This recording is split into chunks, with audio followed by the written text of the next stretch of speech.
चाहे ये चाहे ये चाहे वो, स्वीकारो आपकी मर्जी।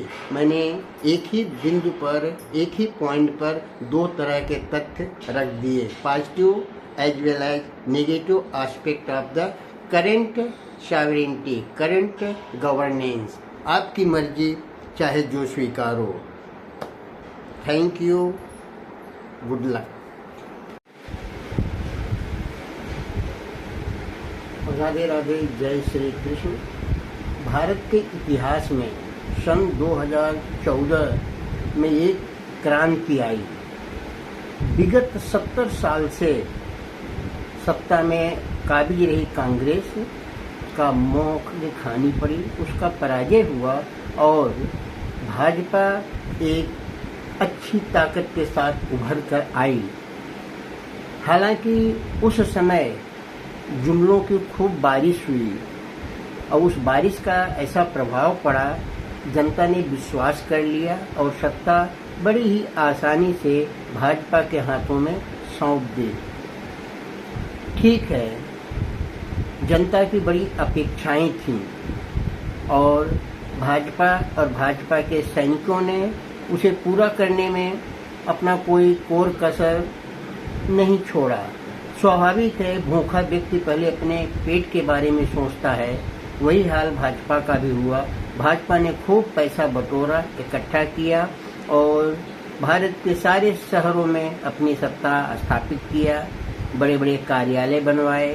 ठीक है, कोई बात नहीं, अपने देश का पैसा, अपने लोगों का पैसा अपने ही देश में रहा और काम भी बहुत कुछ हुआ।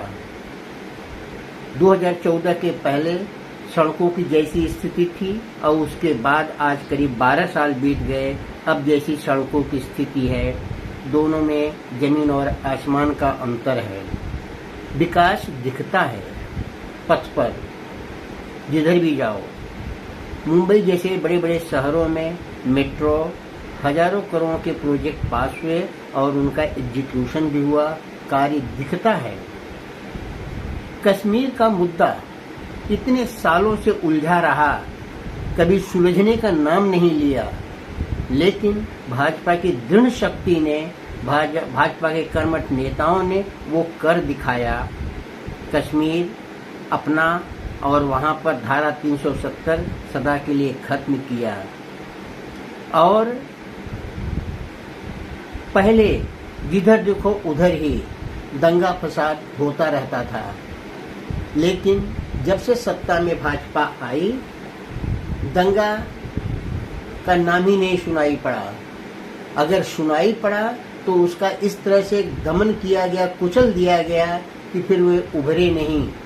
दंगा करने वाले जो एक विशेष ग्रुप था, उनका समूल नष्ट कर दिया। उनके मन में ऐसी भावना ही नहीं, वो भावना को ही उन्होंने खत्म कर दिया। तो तारीफ करने के लायक काम किया। माना आरोप बड़े बड़े उनके ऊपर लगे, लेकिन अपनी क्षमता के अनुसार बहुत कुछ किया। लोग कहते हैं सब कुछ बेच दिया। बेचकर कहाँ ले गए? बेच दिया तो किसके लिए बेचा? या तो अपने लिए बेचा होगा या यहाँ की जनता के लिए। तो सब कुछ यही है। इसलिए ये स्वाभाविक है, कुछ बड़ा करने के लिए कुछ छोटा काम करना ही पड़ता है। बड़े विकास के लिए थोड़े छोटे त्याग भी करने पड़ते हैं। तो काम अगर गिनाया जाए, लोग कहते हैं कि भाजपा के काम गिनाओ, तो काम गिनाते गिनाते थक जाएंगे, काम का अंत नहीं होगा। इसलिए तारीफ देखो, ये देखने का नज़रिया है कि हम किसी सत्ता को किस नज़रिए से देखते हैं। यदि तारीफ के मूड में हैं, अगर उसमें अच्छाई खोजते हैं, तो हमें सर्वत्र अच्छाई ही अच्छाई नज़र आएगी। अच्छाई तो हमारे विचार में है, हमारे मस्तिष्क में है। हम जिस प्रकार का अभिव्यक्ति चाहते हैं वैसा अभिव्यक्ति कर सकते हैं और पूर्ण कोई नहीं है। हर आदमी में पॉजिटिव और निगेटिव एस्पेक्ट रहता है।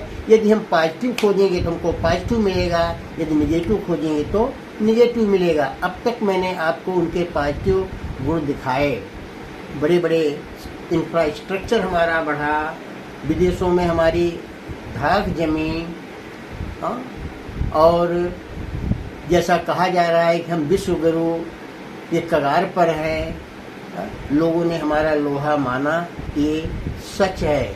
अब हम दूसरा पहलू भी बता दे रहा हूँ। अब तक आपने भाजपा सत्ता की अच्छाइयाँ ही अच्छाइयाँ देखा, लेकिन थोड़ा बुराइयाँ भी गिनाना जरूरी है। जब भी सदन चलता है, सदन में बड़े ही नामी गिरामी एक्सपर्ट लोग बाल के खाल निकालते हैं। मोदी जी के शासनकाल में तमाम कमियां और खामियां ही दिखाते हैं। उनके जितने भी वादे हुए इलेक्शन के दौरान, एक भी वादा पूरा नहीं हुआ। 15 लाख का झांसा, प्रतिवर्ष 2 करोड़ नौकरियां, किसानों की आय दोगुनी, तमाम कुछ ऐसे मुद्दे हैं जो समय के अंतराल में जुमले साबित हुए, और हमारे सत्ताधीश लोगों ने इसे स्वीकार भी किया कि जुमले हैं। इलेक्शन जीतने के लिए, चुनाव जीतने के लिए ये सब करना पड़ता है। सही बात है, इन किन प्रकारेण सत्ता हथियाने के लिए सब जायज है। Everything is fair in love and war, and here I would like to say everything is fair in election, love and war. तीसरा फैक्टर, इलेक्शन भी चुन लो, जैसा कि चुनाव में भी हो रहा है। चुनाव जीतने के लिए चुनाव तंत्र को ही क्या कहते हैं, बंदी बना लिया जाता है। इलेक्शन पूरा जो है अपने कब्जे में कर लिया जाता है। तो तमाम बुराइयां हैं। पीएम केयर फंड, अज्ञात राशि, चुनावी चंदा और लोकतंत्र की हत्या जैसे तमाम मुद्दों पर, ये मेरे शब्द नहीं है, भारत के राजनीतिज्ञों के प्रश्न हैं, उत्तर हैं, जो मैंने सुना है, मैं उन्हें अपने शब्दों में पिरो रहा हूँ। अगर बुराइयां गिनाने जाएं तो A to Z बुराइयां ही बुराइयां हैं। नोटबंदी करके पूरी अर्थव्यवस्था का सत्यानाश कर डाला, नसबंदी कर दिया। कांग्रेस के ज़माने में जैसे नसबंदी का हल हुआ था, वही भाजपा काल में नोटबंदी और नसबंदी दोनों एक जैसी हैं। तो ये इस प्रकार से इसमें तमाम बुराइयां नज़र आएंगी आपको।